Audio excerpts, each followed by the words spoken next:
Џамиите и оваа година на вчерашната утринска молитва Сабах намаз беа преполни со верници. Во централната во Тетовско шарената џамија верници имаше внатре во објектот, во дворот, но и во блискиот парк. Но сепак и овој простор не беше доволен да содржи потребната физичка дистанца меѓу верниците. Имамот на џамијата вели дека благодарение на донациите успеале да обезбедат маски за сите. Присутните пред влезот на џамијата беа дезинфицирани, а сите носеа посебно седадже, кој им служеше за клањање за време на утринската молитва која траеше околу 15 минути.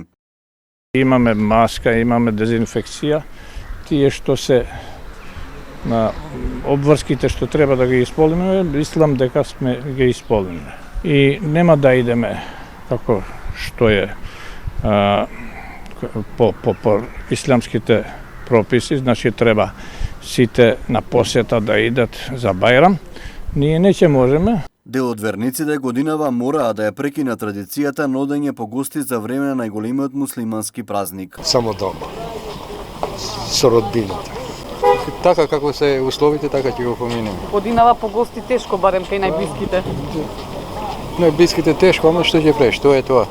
Мора да ги почитуваме тие мерки што се. Тоа е. Прво у џамија, па после кај гробица, па од гробица дома со фамилијите да правиме Бајрам.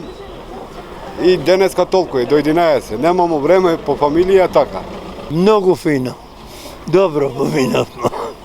Прво са бајле како е, се оди во џамија, после кои ви се обичаите? Па со власта со инат не се оди. Во Тетовско за време на утринската молитва вчера не беа отворени само две џамии. Имамот на џамијата во Поруј Максум Абази одлучи џамијата лоцирана на сред село да не ја отвори за верниците, се со цел како што истакна да ги заштити неговите соселани. Мора да ги почитуваме препораките на експертите и здравствените работници. Џамијата е Божја куќа. Верникот кога доаѓа да се моли во џамија треба да биде слободен. Оваа одлука ја има низ целиот свет. Ја има во Саудиска Арабија, САД како и Турција, каде има воведено неколкудневен полициски час, се со цел да се заштитат верниците.